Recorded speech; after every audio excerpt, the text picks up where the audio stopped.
Économe de la grâce de Dieu. Une citation de Sœur Ellen G. White. Matthieu 10, verset 8.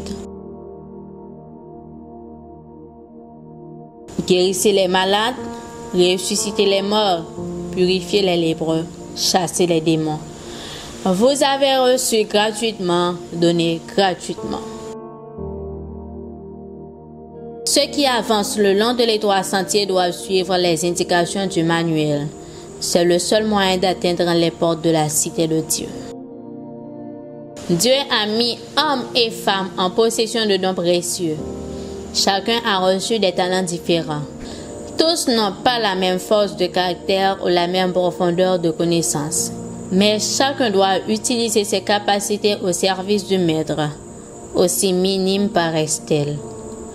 Un fidèle économe fait valoir sagement les biens qui lui ont été confiés.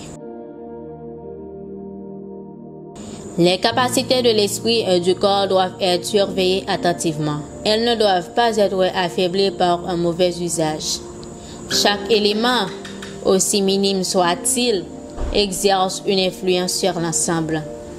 Un nerf ou un muscle maltraité diminue l'utilité de tout le corps. Ceux pour lesquels le Christ a donné sa vie devraient amener leurs habitudes et leurs coutumes en conformité avec sa volonté. La parole de Dieu déclare: l'âme qui pêche, c'est celle qui mourra. Ézéchiel 18, verset 20. Mais Dieu ne souhaite la mort de personne. À un prix infini, il a accordé un second temps de grâce à l'homme. Il a tant aimé le monde qu'il a donné son Fils unique, afin que quiconque croit en lui ne périsse point, mais qu'il ait la vie éternelle. Jean 3, verset 16.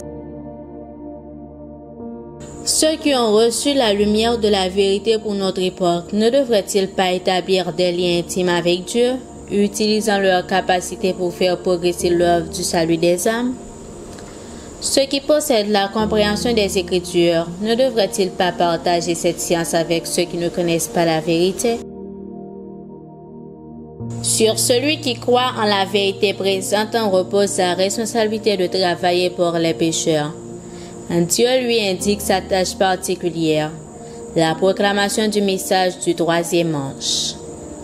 Il doit manifester son appréciation pour le don merveilleux de Dieu en se consacrant à l'œuvre pour laquelle le Christ a donné sa vie. Il doit être l'intendant de la grâce de Dieu, distribuant aux autres les bénédictions dont il a été comblé. Quiconque a trouvé le réconfort dans la parole de Dieu doit en faire part aux autres. Ce n'est que de cette façon qu'il pourra continuer à être réconforté.